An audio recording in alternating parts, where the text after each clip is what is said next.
Hey guys, welcome back to my channel. இன்றைக்கி குழந்தைங்களுக்கு பிடிச்ச ஒயிட் சாஸ் பாஸ்தா எப்படி வீட்லேயே பண்ணுறதுன்னு பார்க்கலாமா? ஸோ உங்ககிட்ட இருக்க பாஸ்தாவை லைட்டாக பாயில் பண்ணி எடுத்துக்கோங்க. அது இல்லாமல் உங்ககிட்ட இருக்க வெஜிடபிள்ஸ் ஆட் பண்ணிக்கோங்க. கொஞ்சமாக ஆனியனு, மைதா மாவு, அது இல்லாமல் ஒரு 7-8 பல்லு பூண்டை வந்து லைட்டாக கட் பண்ணி வச்சுக்கோங்க.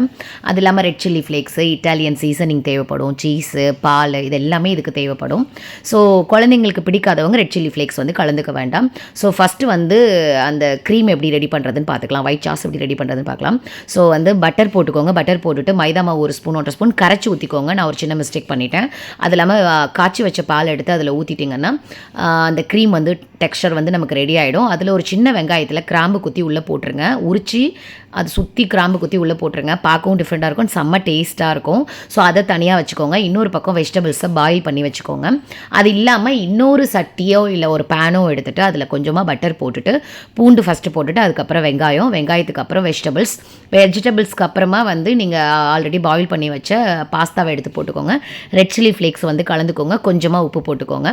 இதெல்லாம் பண்ணி முடித்ததும் ஒரு கலரிட்டு அதுக்கு மேலே வந்து பெப்பர் கலந்துக்கோங்க. உங்ககிட்ட ஒயிட் பெப்பர் இருந்தாலும் சரி, பிளாக் பெப்பர் இருந்தாலும் கலந்துக்கோங்க. கலந்து முடிச்சதும் கிண்ணது ஆல்மோஸ்ட் ரெடி ஆகிடும். ஸோ இதில் லாஸ்ட்டாக வந்து நான் சீஸ் ஆட் பண்ணியிருப்பேன், அதை காட்ட மறந்துட்டேன்.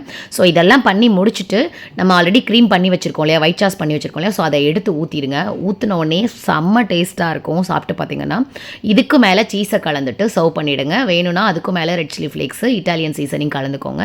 அவ்வளோதான், ஒயிட் சாஸ் பாஸ்தா எம்மியாக சூப்பராக ரெடி ஆகிடுச்சு. குழந்தைங்களுக்கு கொடுத்து பாருங்கள், வேணான்னு சொல்கிற அளவுக்கு சாப்பிடுவாங்க. அதே மாதிரி இது பிடிச்சிருந்தா ஒரு லைக் பண்ணிவிடுங்க, சப்ஸ்கிரைப் பண்ணி ஷேர் பண்ணிவிடுங்க. Until then stay healthy, stay happy. இதுதான் உங்கள் சித்தோட voice. So tata, bye bye, see you.